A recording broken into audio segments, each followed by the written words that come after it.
Tatum puts up a three.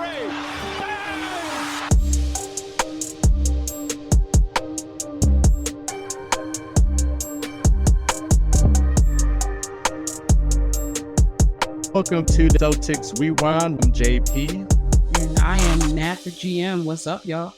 Hey, Celtic fans. This is episode 10 of Celtics Rewind, talking all things Boston Celtics. Hopefully, everyone had a Merry Christmas and a great New Year. I'm JP, the franchise, and look who is back. She is back after one episode. Nat The GM. What's up, Nat? How you I'm doing? feeling good. When you're number one and the whole NBA, how can you not feel great? Amen to that. And we got a special guest, man. Ever since I worked for Off the Ball Network, my friend Don Kyle, shout out to him, New York Knicks fan. He was like, "Yo, check out this guy on Twitter. He does HoopSpaces and everything." I said, "Yeah, let me go ahead and check him out." So ever since I checked this dude out, man, he's a 76ers fan, so I don't like him, obviously, because he's a 76ers fan. But he does give great analysis, great breakdowns, very knowledgeable of the game. Started out in Clubhouse, and now he is on, he was with Amazon, and now he's with Playback now. It's called HoopSpaces. He's the co-founder of HoopSpaces, Mr. Chris. What is up, Chris? How you doing? What's up, JP? What's not? I'm happy to be here on episode 10 of the Celtics Rewind. And like, full disclosure, I was supposed to be here earlier. I was sick, and I apologize, man, but I appreciate you guys making room for me. Coming back to big up a team I hate, the Celtics. Like, I got to big them up. Y'all doing great. Yeah. I hate them. I hate you right now because you are a Celtics fan, but hey, you know what? I love the game of basketball. What they're doing is absolutely phenomenal this year. So I'm happy to be here to talk about it. Thank you for coming. Amen to Thank you for coming. We have the best record in the NBA at 26-6. The past 5 games we've been 5-0. We finished out the West Coast field trip. We started off against Golden State and lost, and then we went to Sacramento and beat them. So now we are going against the Clippers, and then we had the Los Angeles Lakers on Christmas. A very early Christmas present for me, as you see the Celtics gear that I got for Christmas, getting prepared against the Lakers. So going against the Clippers, that was a really great performance by the Boston Celtics. Beating the Clippers really badly too, 145-108, and then we kept our momentum against the Los Angeles Lakers with an incredible first quarter, and then after it was just kind of just up and down a little bit though, but we still defeated the Los Angeles Lakers 126-115. So we were 23-6 right there, and finish out the 2 West Coast trips with the 2-0 record. So, Chris, let me start off with you. What's your takeaways with the Celtics beating the Clippers and also against the Los Angeles Lakers? I mean, I would actually even extend it to Sacramento. So, like, they did the ultimate California road trip, and for those who've never covered it, I've actually done that as a travel spurt, and it's rough. You get into Sacramento, and at least it's a better arena now. You used to have to go to Arco. And it's like you got to find the practice facility to go ahead and run your team walkthrough in. You get into the arena early, but, the home team gets a lot of the bulk of the time, so you don't really get a lot of work in on the road like this. So they actually started putting in their game plan. You could see it in the Orlando week as well. And they actually got in a couple of extra walkthroughs in Boston before they head out. And then what I think ended up happening is they just simply blitzed Sacramento and carried that momentum. And that was a really good job by Coach Joe Mazzulla and the staff to keep him locked in. Carried it into the game against the Clippers. I think they punched the Clippers in the mouth, and the Clippers just couldn't recover. And also the Clippers had just been getting home. It's around the holidays, so it was a really good trap game for them, so to speak. But the Celtics walked in and did their job superbly. Big shout out, though, really, to James Quaid getting those 12 boards. Jason Tatum coming through with another 30 spot. And then you hit up LA with the early Christmas matchup. And again, this is your third game on 5 days on a West Coast swing in the middle of the holidays. You've got family at your regular house with your kids and your wife. You've got, your extended family always hitting you up for what we're doing now. And they were really locked in. They had a couple of moments where the Lakers are trying to push back, but you saw them really kind of key in on what makes this Celtics team better than the last 3 years. And that's institutional understanding and confidence on defense and as a team. And they really just, they locked in. They weren't hitting some of their shots, and they just ratcheted up the defense that much more and walked out a great West Coast win. And I think it showed also in the following couple of games when they got home and kind of let the gas off. But they really were locked in. Very impressive to go through SAC LA twice and come out 3-0. Nat, same question to you. What's some of the takeaways that you've seen that the Celtics did against the Clippers and the Los Angeles Lakers? Well, I'll also extend it. Boston is just not going to beat Golden State because they lost that game to Golden State. And I was just like, okay, I knew that was the one they were going to lose. It's just something about Golden State that they're always going to struggle with. Then they move on and they play, you got Sacramento. Great game. And the reason why I like that game so much is there was no Jason Tatum. There was no Jason Tatum. So you have to get points somewhere else. Guys have to do more, and more they did, in that game. Kristaps Porzingis, which, we'll get into in a little bit, but 24, 9, and 2 with 6 blocks. 6 blocks. He's on both ends of the floor. You have not seen Kristaps Porzingis play like he has with the Boston Celtics. It's just tremendous basketball he's playing.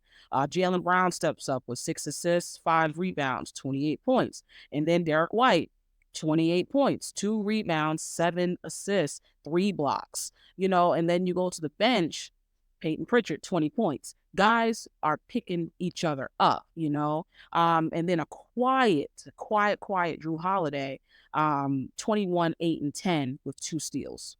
Those are great numbers. 2 shy of a triple-double. They're figuring it out, and they're winning differently than they were last year and the year before. And this is probably why this is my favorite Celtics team in over a decade, I'll be honest. It's not just about, okay, if we don't hit 50% of our threes, we're not winning the game. Now it's okay, the threes aren't falling, we can do something else. We do have a Kristaps Porzingis that we can go into and give him the ball and let him work or play through him. We have a guy in Drew Holiday that is not focused on taking a bunch of threes. He's focused on getting the Jays going and getting Kristaps going and then guarding, on the perimeter. And he's a utility guy. Whatever you need me to do is what I'm going to do. This is a different team. And that's also what you saw in the game versus the Lakers. The Lakers are a really good defensive team. They have a good personnel for a good defensive team. I'll take that back. A good personnel, actually. Sometimes they don't always put it together. They have these good spurts and then something happens. But what I loved about that game specifically, the Lakers caught back up. And you thought that they were going to go on a run and Boston was going to lose momentum. They settled down. They locked in defensively. They made LeBron have a tough game. LeBron didn't have a good game. And they took other guys out of it. And then they go and they close it out. So this has just been a great 30 to 32 games for Boston. And it's probably the best 32 game start that they've had in some years because they've won in every single possible fashion you can think of. Not shooting well, grind out, close, OT, blowouts. They've done it all and they've done it all to great teams, bad teams, and mid teams. So great stretch right now. Definitely facts right there. And for all the LeBron fans, he did not have a good game. I've been trying to tell y'all on X, he did not have a great game. I am tired of all the LeBron fans out there saying, oh, he played well. No, he did not play well. He did not play well. So stop it, LeBron fans. Stop it. But then shout out to AD with the 40 points too as well. Now, in terms of the turnovers, we did a really good job of controlling the ball in terms of not turning the ball over as much and everything. So shout out to the Boston Celtics. And speaking of OT, like you said, Nat, unfortunately, we have to go into this next game, and this is one of the games that I did a watch party, HoopSpaces watch party. Thank you so much, Chris. And watching this game, especially in that first half, I just want to just go and just break my TV in half because that was just, I don't know how to describe it. But the second half, it was just like you have like makeup on, it's like without makeup, it looks horrible. And then with makeup, it looks good. So the Detroit Pistons, they survived 128-122 in overtime, 24-6 record. And no Jaylen Brown because remember against the Laker game, him and LeBron collided, I think in the second quarter, and he had a lower back strain too as well. Yeah. So, Chris, you could go ahead and take it away because this was very controversial in terms of your post that you posted about this game where the Boston Celtics took too many threes and the Boston Celtic journalists and media went at your ass. So go ahead and take it away with your takeaways and tell us about this first half that Boston shot too many threes. Yeah, I mean, it's really my biggest fear for the Boston Celtics objectively is they have a propensity to really double down on Joe Mazzulla's love for the three. And I understand the analytics behind it. I understand the increasing of space that allows for the opportunities to drive. Like, I get it. But in the first half, when none of the shots are falling and you have Cade Cunningham guarding Kristaps Porzingis in the high post, you could probably pass the ball to Kristaps Porzingis in the high post and have him work Cade Cunningham down into the low post where he could just do a simple hook shot. And what ends up happening there is the traditional sense of spacing naturally forms because the defense has to collapse. Because remember, they didn't have any big other than Jalen Duren really available. Like James Wiseman only got 13 minutes, guys. That was it. So if you put Duren on KP, which is what they did opening up in the first quarter when everybody went cold because Detroit blitzed the perimeter, you have a 6'10" Jason Tatum who's continually put on, Kevin Knox or Bojan Bogdanovic, who is 8 years his senior and 20 years senior his athlete. And you couldn't get him on the post, not to even really make a post play to score, but to manipulate the offense to recenter and reopen up the spacing you need for the threes. And then the coup de grace or the coup de grace of it was in the second half. That's exactly what they did. In order to stave off the sustained run in the third quarter, they played in the post. And what happened?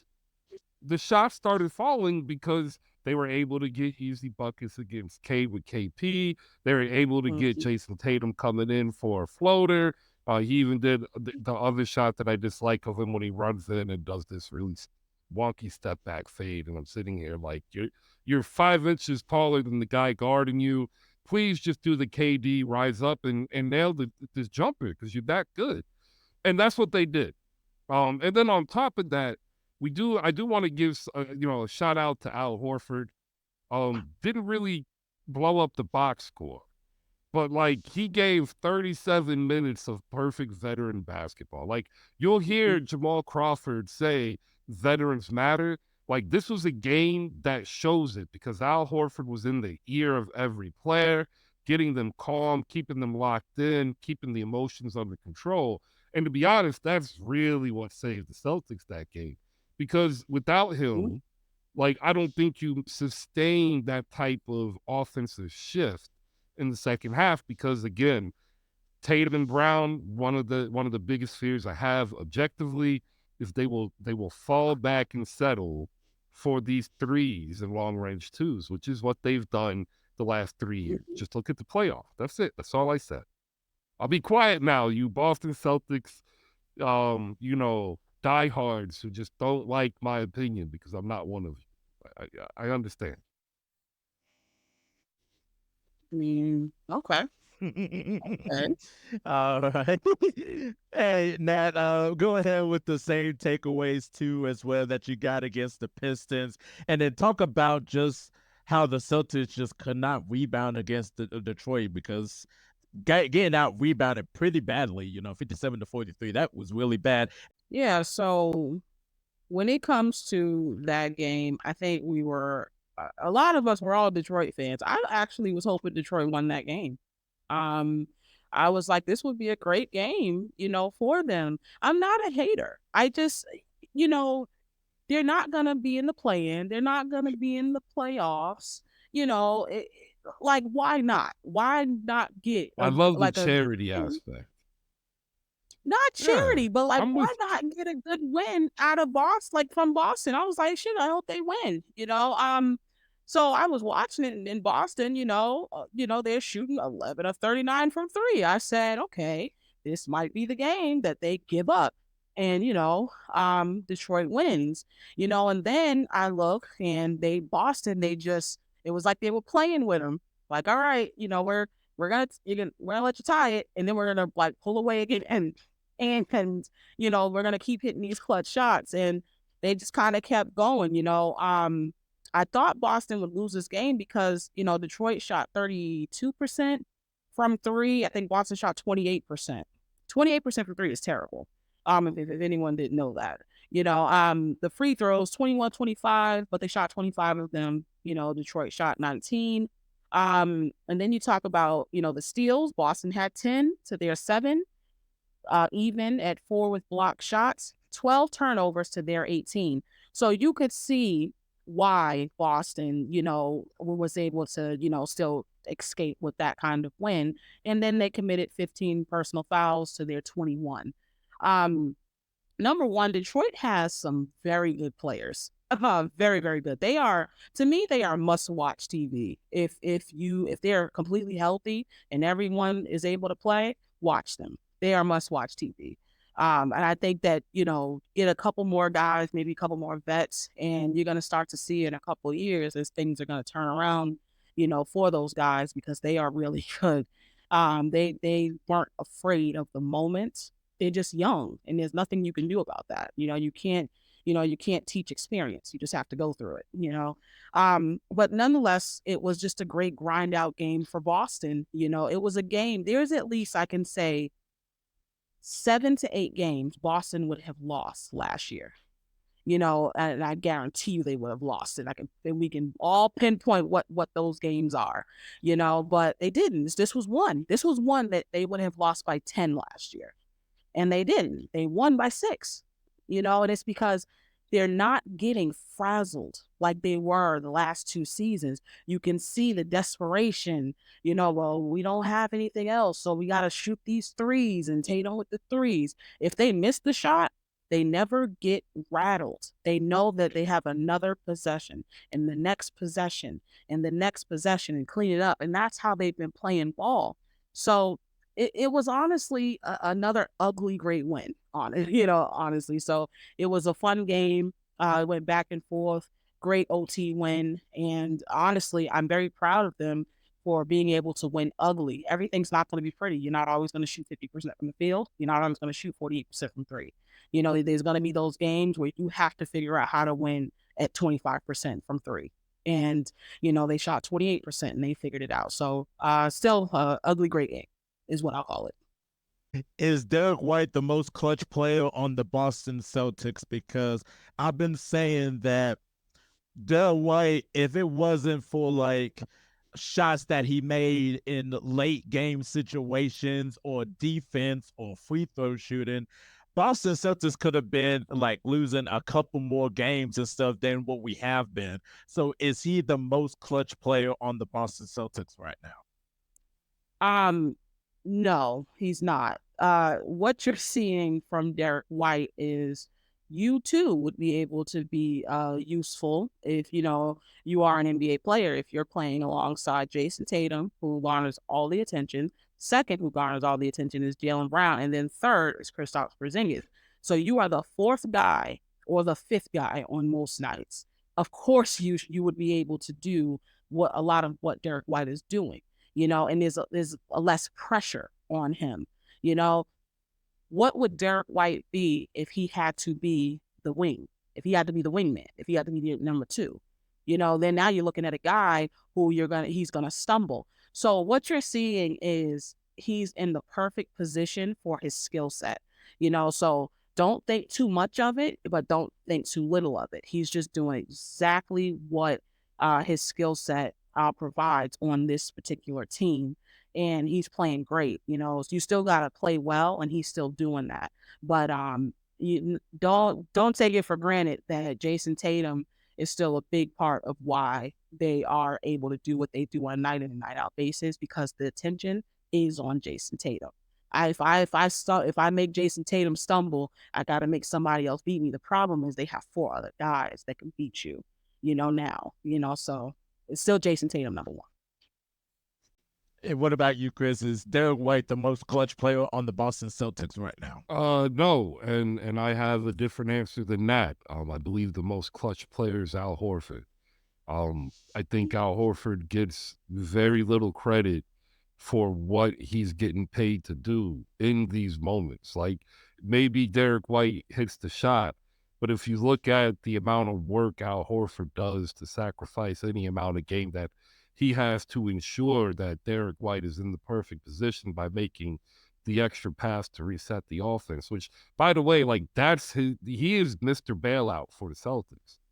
Like, I've seen Jason Tatum go up enough and then hit Al Horford with the crap pass playing hot potato, and then Al Horford gets one of these assists to Derek White, who's wide open because his man is dropping in on Al Horford as Al Horford's man is reacting and doubling on the drive. So, like, there's a level of cerebral play that it just isn't really given a lot of credence. I would say this, though. I think Derek White is arguably your most consistent player. And I think sometimes that also doesn't get the same amount of respect that it does. And eventually the consistency leads to clutchness. And, like, that's what we're seeing. But in this instance, like, you could compare it to Kerr or Paxson, or Elo in Cleveland back in the 80s, or you can go into the 90s and you can look at some of the guys who would hit, like Del Curry for Charlotte. But it's still a facsimile of the team, and he just doing his job, which, again, is what he's being paid to do, and he's doing it exemplarily. I just think that, I would put Horford as more clutch. And in the clutch moments, Tatum's getting the ball more anyway. So he's, by technical definition of usage, is your Mr. Club. But shout out Big Al. Still love you. No, I love that answer. Also, when you think about it, with Boston, the addition of Kristaps Porzingis allows Horford to preserve, his game and his clutchness. Horford is definitely very clutch. You don't want him playing 37 minutes this early, though. Like, I mean, he's playing minutes, man. But this is the thing. Al Horford does not have to be relied upon in that starting lineup like he was. For 82 games, sir, we need you to show up. Because why? We don't have anybody else. So we need you to come out here and do your thing. And that was killing us, because 1 minute, Al Horford's looking like the best thing since sliced bread. Like, man, to give this man $40 million. And then he goes on these stretches where age catches up and he can't do everything, So I think that him coming off the bench, for the majority of these games is great for him. It's like, come on, come off the bench and give us that spark, like, level us out, like lead, because he's still a leader, because he's the oldest guy on the team. So I think that definitely helps what Al Horford brings. But I can honestly say I'm very happy that he is not starting like he was the last few years, because you tire him out by the playoffs, and then we are just looking crazy, by that time. By the third round, we just don't have it, and that was a problem. Great answers. And then shout out to Del White Shoes too as well. Fun fact, Del White changed his shoes after halftime. First half I don't remember what pair of shoes he had in the first half, but he only had 2 points and 2 turnovers with -16. And then in the second half, he changed his shoes, 11 points, 1 block, plus 17 in the second half, and unbelievable in overtime too as well. So shout out to Derek White and his change of shoes and his decision making right there of changing his shoes. And speaking of which, we are going to Toronto. This one, Tatum didn't play. Porzingis didn't play. Al Horford didn't play since he don't play back to back. Jaylen Brown returned to the lineup. Well, it was I believe a 13, 15-point lead heading into the fourth quarter. And then when Jaylen Brown got on the bench, the Raptors started making their run, an 18-3 run in the fourth quarter. They led 104-102, and then it's just been a couple shots, and then just the real conspiracies with the referees and the real free throw shooting at the end. But anyways, the Celtics won 120-118, thanks in large part to Jaylen Brown and Chris's favorite player on the Celtics, Luke Cornett, though. So, Chris, what's your takeaways against the Raptors for the Boston Celtics in their victory? Luke Cornett was the most clutch player for the Boston Celtics against the Toronto Raptors. That's my main takeaway here. 20 points, 8 boards, 3 assists, 3 blocks, 9 for 11. And like the biggest thing is I remember having this conversation with Nat a few years ago. And like a lot of people, they like, dude, why are you trolling about Luke Cornett? Like the cool thing about the NBA is you do not have to be a superstar to have an amazing journey and career. And like a lot of people discount some of these guys, even though these guys wake up every day, get to the gym to make themselves the best possible pro that they can be. And what we see with Luke Cornett in his third year with the Celtics, finally settling into what he can be, which is a guy who can come in, he can give you a spot start, he can give you 12 to 15 quality minutes. And the cool thing is he's not necessarily going to hurt your team because he's now a professional role player. He's going to know what his job is, and he's going to give you 100% all the time. And like what's really cool about this Celtics team in this Toronto Raptors game is everybody did that. Sam Hauser did that. Like he hit a couple. He wasn't hitting anything in the beginning, but he started he hit one major three. I think it was in the end of the third. Derek White, who you just asked, was he clutch?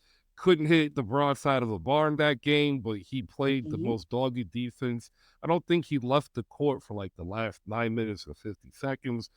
Drew Holiday, outstanding perimeter rotation and defense, really disrupted a couple of runs by himself. And then, some of the guys you don't really talk about or see, like O'Shea Brissett, who's getting a little bit of get back, from his former team. And all of that stuff kind of matters because it shows a different, I think, grit that the Celtics didn't have, or at least weren't perceived to have when they lost to Miami or they lost to Golden State because they were viewed kind of soft. Here they are without their main star. Their second star steps up and delivers, but nobody else is really a known quantity, but they came together collectively and stopped the collapse, which, by the way, a lot harder to do than to come back and win. Facts right there. Nat, what's your takeaways with the Boston Celtics victory against Toronto? Another game I thought they were going to lose. I was pretty sure that if this game was any other time then this year they would have lost, and another close one without Jason Tatum, but Jaylen Brown 31, 10 and 6, Derek White 21, 5, 7, 3 and 2. He just Derek White kind of filled up the stat sheet right there. He was just all over the place. Luke Cornett was probably my favorite player, in this game because for the past few years, Chris has been talking about Luke Cornett, and I have just been saying, yeah, okay, buddy, he's not going to be here that long, yeah, okay, we're going to get someone else. And then, lo and behold, Luke Cornett is still here in a Celtics uniform. But last season, what I realized about Luke, he does know or is beginning to understand a lot better who he is as a role player. And he's continuously carving out space for himself on this team where you have to play him because he plays smart. And that's what I think I love about him the most. He plays actually very smart. He rebounds well, he's gonna commit on defense. He's got this famous block shot from 6 feet away that he's gonna put his hands up and run at you, and hell, you don't know what it could do. It can ruffle you a little bit. You missed the shot. But he's got this thing that he does, and it's consistent, but he gives effort like on both ends of the floor, and he never does too much. He does just enough where it helps the team. So I'm actually more of a fan of Luke Cornett now than anything. I think he's very stable. 20 points, 8 rebounds, 3 assists. Those are starters numbers, first of all. But he delivered in that starting lineup. So it was great. He also had 3 blocks. So he's playing on both ends of the floor. I actually really like Luke, and I'm happy that he's on this team because when you're looking for stability from a big, when something happens and it's going to be those games, you look at Luke and I'm like, oh, I know exactly what he can do. He knows what he can do. So, yeah, it was a good close game that they could have lost any other time. Shout out to Luke Cornett. He just came back from injury too as well. So every Celtic fan, I know you're out there on X, please put the trade Luke Cornett rumors to sleep. Okay? Like night, because he's staying with the Celtics. So, but so the last game. So Victor Wembanyama's debut against the Boston Celtics here. So Boston Celtics won 134-101. Celtics decided to go with a big lineup since Drew Holiday was out with an injury. So they decided to put their weight at the 1. Jaylen Brown slides down to the 2. Jason Tatum slides down to the 3. Al Horford is the 4. And Porzingis is the 5. Chris, what's your takeaways with Boston's victory against the San Antonio Spurs, and what you think of how impressive was Victor Wembanyama against the Celtics? It was a horrible game to watch. A lot of that just has to do with the San Antonio Spurs not being good. But in 24 minutes, Victor Wembanyama put up 21 points on it for 8 for 16 shooting. The guy's he's a legit talent, and the argument that I had is when we reflect and compare some of these players, a lot of people do it without like really being able to detail how they're comparing them. And when I went and I looked back in the history of the NBA, there are only a handful of people, regardless of their position, who had this type of impact in their rookie year. And like the scary thing is when I'm done talking with some of these reporters and some of these players, San Antonio's really allowing him to freestyle. Like they're not pegging him in as a 5 or a 4. Like you hear players saying he's got to figure out, does he want to be a Kevin Durant scoring wing? Does he want to be a multifaceted post player who can also stretch the floor like Joel? Does he want to be a running forward like Giannis? And the answer is yes to all of the above, because he's 19 and he's doing this in 24 minutes. And like, it's an amazing thing to watch. So like the next time you have the ability as a Celtics fan, because this is the Celtics Rewind, and I know the listeners are Celtics fans, hey, take a night and just watch the kid play. It's worth the time.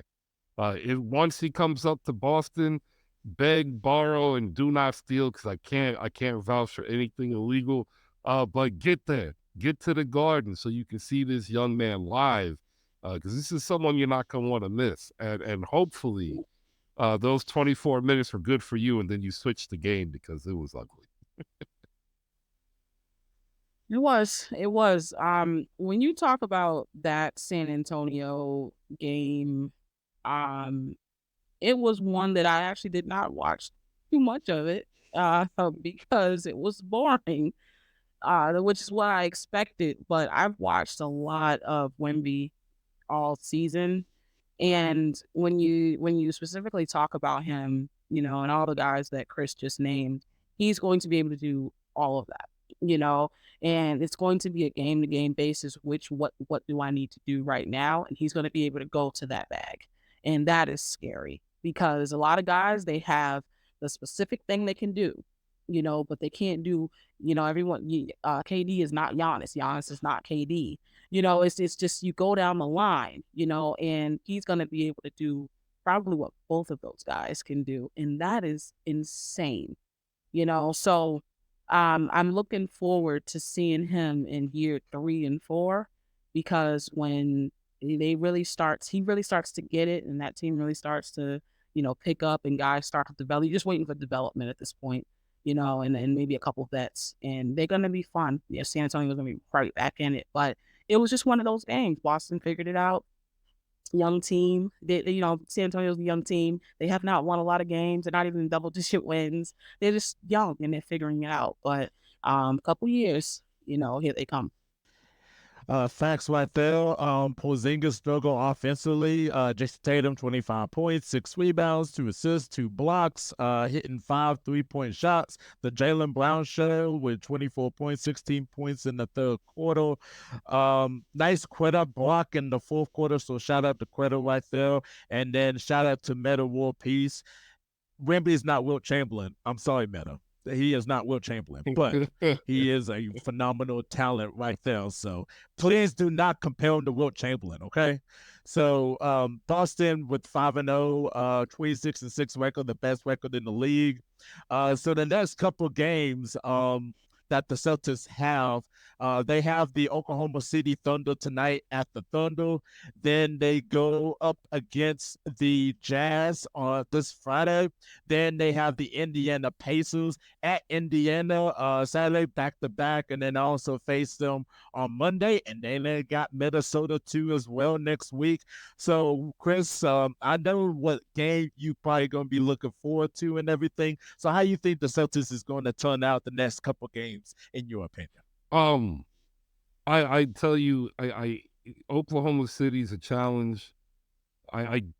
To keep up with SGA and company is an awful ask right now. More importantly, because they're also really figuring out their team defense dynamics. It's getting really scary. If Lou Dort was 6'7", we would be having a completely different conversation. People would be viewing him like OG Anunoby, who was just recently traded to New York. You got Utah coming up, and then you have Indiana on a back-to-back. And like what I found really interesting is when I look at this matchup, this is a very classic, hey, if I need a sneaky move to pick up a guy because I don't think my number 8 or number 9 is doing it, there's a couple of guys on both of these teams that I think actually might fit in Boston. So I think this is actually, a good scouting type mission coming up close to the trade deadline in over 6 weeks. Isaiah Jackson from Indiana, if they happen to move on because they don't want to give him a lucrative extension, would be a great buy low candidate to give you another athletic big who would probably end up replacing Queta. And give you the extra, athletic dynamism at the power forward position. That although I like O'Shea Brissett, he's just a tweener who's better adapted at playing a small ball 4 as opposed to a real true 4. But then also like your backup point guard position. Like I like Peyton Pritchard. I don't think he's necessarily it. I think he's more of a combo. And so there are times when Derek White isn't hitting, Drew isn't hitting, and Tatum has to sit out. And you're looking at Pritchard, and all I'm seeing is him really only being able to do 1 or 2 things on offense. And again, back to the biggest fear, I just don't see that as sustainable in the playoffs. So You look at Indiana, and a lot of people early in the year were saying like T.J. McConnell, but like that ship might have been sailed by the amount of time he's being given by Rick Carlisle. But they had a wing who actually asked for a trade, who fits into the idea of what Joe Mazzulla wants to do, and it's Buddy Hield. And I tell you, sometimes you overthink it. If you're looking for that, like he might be available, Isaiah Jackson, you might be able to get a legit 8-man, almost unbeatable rotation come playoff times in the East. So I like it. The biggest fear that I have is injury. The Indiana Pacers are going to run. They're going to, like, that's just what they do. And then you got Minnesota and Milwaukee coming up. And after a back-to-back of running at that pace, you're going to have tired legs. Tired legs, make mistakes. Mistakes make injuries. So I'm hoping after the Indiana back-to-back, they really do take it easy with Minnesota, make it even maybe a scheduled L, and then focus on Milwaukee. Because going into the second half of the season, let's beat the teams that are at the top, so you give yourself that pure, first seed advantage. And when everybody comes through, they know that the East is going through Boston. So what I'm looking for in the next 5 games is a 4-1 record. You do that, you set yourself up for easy sailing for the second half of the season. Comes past trade deadline. Yeah. Yeah, I agree with that, Chris. This is a good time, where you're seeing what's out there and what Boston, what player can help the team. My biggest fear with this team is injury. Absolutely. Kristaps Porzingis means so much to what Boston does now. You're not gonna survive if you don't have him. You can forget it. I'm letting you know that right now. If Kristaps Porzingis cannot play through the playoffs and get you to the finals and you don't have him, you're not winning. You're not gonna do it. I'm telling you that right now. No false hope. Let it go. There is but if we do, no, there's nothing you could do. You're going to lose. But that is a problem nonetheless, because you don't have much depth after that. Peyton Pritchard's not going to do it for you. He has good stretches, but he's a guy that he's streaky, and you can't ask him to do too much. Like, hey, go get a bucket. He's not that kind of guy. It's if he's in the flow, and if it happens, it happens. But he's not the kind of guy that can change that pace for you. And that's what Boston needs, a guard off the bench that can change that pace. And I know when this guy comes in, he's about to go on an 8-point scoring rampage right now. 8 points straight right now. We don't have that. We have to rely on those starters. So Boston, and I know Brad is looking, and he's looking.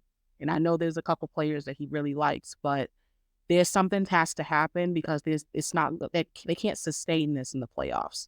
There's going to become a time where Derek White is going to go cold, and all of a sudden he's not everybody's favorite because he's streaky now. And then you're looking at Peyton Pritchard, and then that's it, and then you're going to lose that game, and then you might lose that series because you didn't have another person to go to. So when it comes to Boston, I also look at in Utah. Utah has a couple guys that, I don't know if they can afford it. They have to get really creative, but I love the idea of Kelly Olynyk coming back home, to Boston. He also fits in what Joe Mazzulla likes to do. He's a stretch big. He loves to shoot that 3, and he's actually good at it. And he gives great effort on the defensive end. And I think he's very familiar, obviously, with this team being drafted here. And I do like Buddy Hield as well. I don't know if they can get it done because of his contract. And yeah, that's what I'm looking at. But something has to happen. Alex Caruso is another name that everyone, throws around, and I would love that. I think that he is good, but a change of pace guard that can just score at will. That at will scorer is something that they need. If they can just do those they'll get those two guys, then this team, there's no reason, why they can't make it as far as they can go, which should be the finals, But on this stretch, I think that they'll go 3-2. I see 2 losses, possibly 3. And that's just because Milwaukee, they might lose that game. Milwaukee are tryhards right now because I don't think that they're going to go very far, but they want you to believe that they are. They're going to try very, very hard to win that game. They're going to do everything they can. They can't stop a parked car, and it's almost laughable. It actually hurts me that they're so bad at defense. But that game, all of a sudden, everyone's going to hit 60% from 3. They're going to lose that game, and that's okay. They'll give them false hope, and then we can go back and forth with their fans. But they're going to lose. I think they're going to lose that game in a couple more. But other than that, I think that as long as they get through with no injuries, then they'll come out of it and they'll go on another run, keep separation, and then create more separation for a couple other teams. And there you have it. And like tonight, they are down 18 points to the Oklahoma City Thunders, 108-90. They are not winning this game. I didn't think they would. But again, Kristaps Porzingis, 27 points, 9 rebounds, 2 assists, 3 blocks. And the next closest is Jason Tatum with 22, 10, and 4. Kristaps is such a big part of what they do. He is important. So his health means a hell of a lot. Yeah, that is true right there. January for the Celtics is going to be really tough based on the schedule because it's a pretty tough schedule this month for the Boston Celtics, though. The next stretch of games, I kind of feel like they're gonna lose to the Thunder. They're probably gonna win against the Jazz. They might win 1 of 2 games against the Pacers. Minnesota, I don't really know yet. They probably won't revenge against Minnesota after Minnesota beat them thanks to Anthony Edwards just going Superman crazy in overtime. And against Milwaukee, I mean, shoot. I mean, it could be a game that Milwaukee might win, but, we'll just have to see what happens. But, yeah, like Nat said, it's all about the injuries, and hopefully everybody just stays healthy. So, but Chris, we want to thank you for hopping on to Celtics Rewind. We really appreciate you and your dope basketball knowledge. You have your show every single morning at 10 a.m. on Playback. Really dope show. Talk all things NBA, women's basketball, men's basketball. It's just a great show. Y'all need to download, watch Playback, and go into the HoopSpaces room and definitely listen in. And then you also can give your takes too, as well as NBA fans. You got any other upcoming projects that you want to share with us, Chris? Yeah, I've got one that I'm working on with a startup social media company. I got more info with that coming out. Getting a good amount of creators I've been working with, like you two, over the course of the years. I'm trying to build a profitable, system for each individual independent creator. Because for those who are listening, like we do this out of passion for a sport that we all love. And the game and the idea is to be able to grow and be, better than what we were the day before. So like I've been fortunate, I've been successful, and I've also failed. And I've learned from all of that to try to put together, the next wave of creators covering the NBA. So I'll have more about that hopefully by the end of this week, and I'll be live on the show next week to actually talk about it more in detail about what we have planned for the future. Yes, sir. Yes, sir. Nat, you got any upcoming projects too, as well, you want to share too, as well? And definitely promote your show as well.